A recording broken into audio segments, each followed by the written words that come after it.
Good morning, friends. How are you? I hope you're having a great day. I'm super excited to get back into chapter 13. It's the last chapter. It's so exciting. Yesterday, Keith took an aspirin to see if his fever could go down.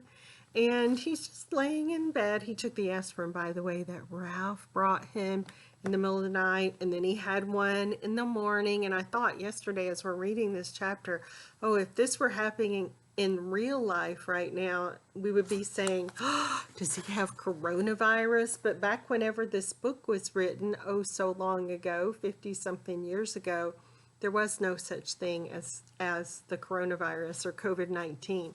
We didn't even know it existed. Isn't that so weird?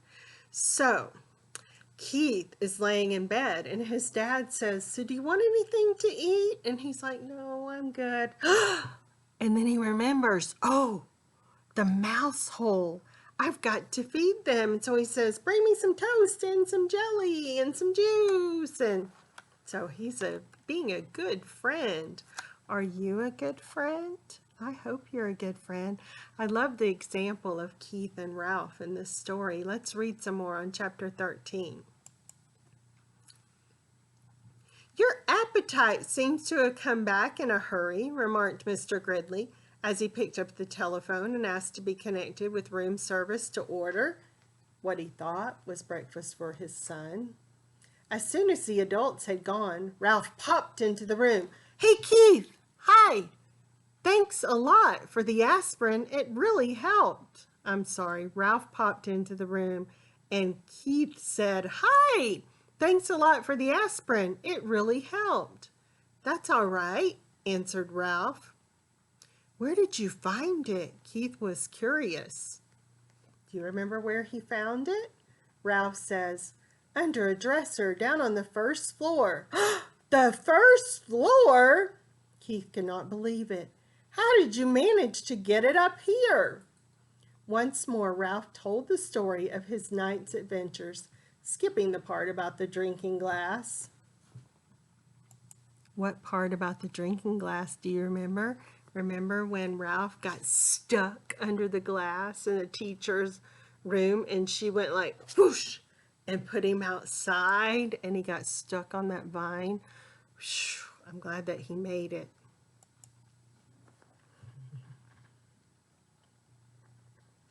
But making it sound as if he had narrowly escaped the horny talons of the owl as he traveled down the vine.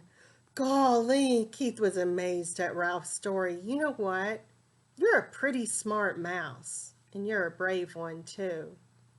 It was nothing, said Ralph in an offhand manner. Nothing? It was plenty. You risked your life.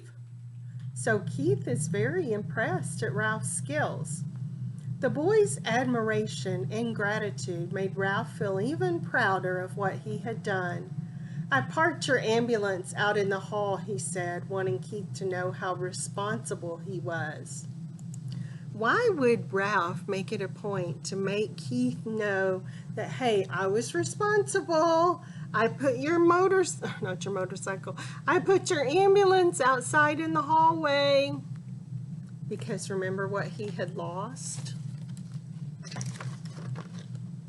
He had lost the motorcycle. And so he wants Keith to know, hey, I didn't lose the ambulance this time. Sweet little Ralph. Your folks will probably see it and bring it back in when they come back. That reminds me, you didn't happen to see my motorcycle anyplace, did you? Keith's question was unexpected. So what does Keith want to know? He says, hey, Ralph, did you happen to see my motorcycle anywhere? Do you remember that the motorcycle was pretty special to Keith? Well, no, I didn't. Ralph suddenly felt less proud of himself, but I didn't have much time to look. Yeah, I know. Keith was sympathetic. I just wondered. A knock at the door sent Ralph scurrying to the knothole. Come in, called Keith. Matt entered with a tray. Do you guys remember who Matt is? Remember Matt, the bellboy, the person who brings stuff back and forth to your room? So he's bringing the food to Keith's room. Here you are, and here's your ambulance. I found it out in the hall, he said as he set the tray across Keith's knees. Sorry to see you're under the weather. Under the weather means that you're not feeling well. It doesn't really mean that you're under the weather. Thank you. I'll be all right. Keith handed Matt a coin his father had left for a tip. And thanks for bringing in my ambulance.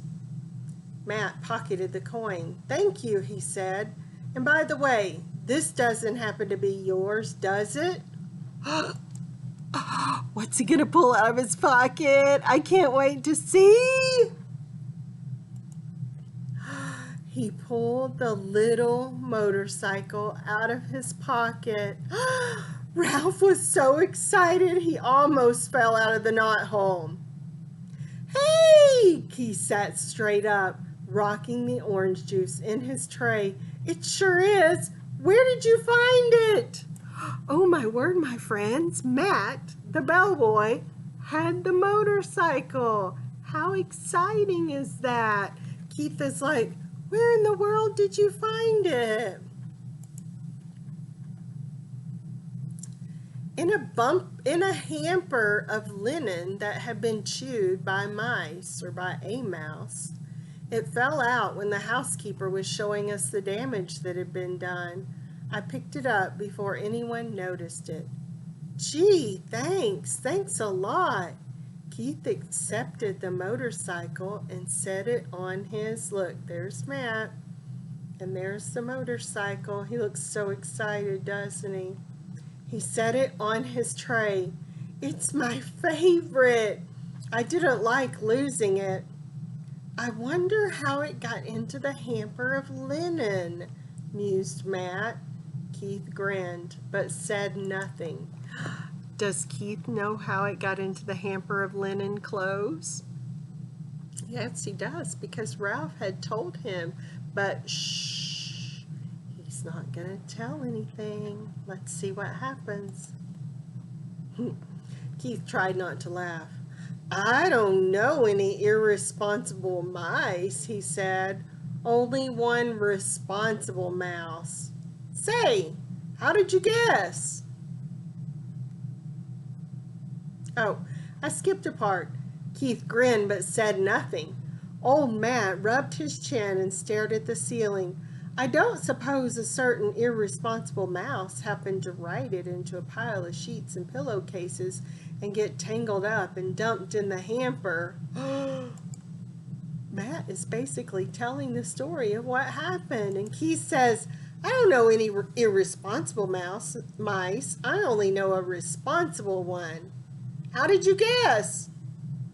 There isn't much around this hotel that escapes my attention, said Matt. I saw that mouse out in the hall with the little motorcycle. I imagine he's a regular speed demon. So Matt says, I actually saw Ralph riding the motorcycle out in the hallway, just riding. He's so speedy. Well, thankfully, he didn't turn him into the housekeeper, right? Oh, my word, friends. Ralph could no longer stay out of this conversation. I'm fast, but I'm careful. I haven't had an accident yet, he boasted, and added hastily, recalling his fall into the wastebasket. At least not since I learned to ride the motorcycle. If there's anything I can't stand, it's a cheeky mouse, remarked Matt good-naturedly. What do you call getting tangled up in a lot of linen? What I mean is, I didn't crack up in the motorcycle, said Ralph with dignity. He's not cheeky, defended Keith. He's brave. You aren't going to tell the management about him, are you?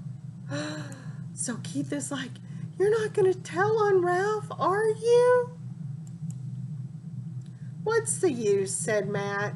If they get rid of these mice, more will just move in. Anyway, he's a cute little fellow, It cheers me just to think of him tearing around on a little motorcycle. If only I could, thought Ralph. What does he mean?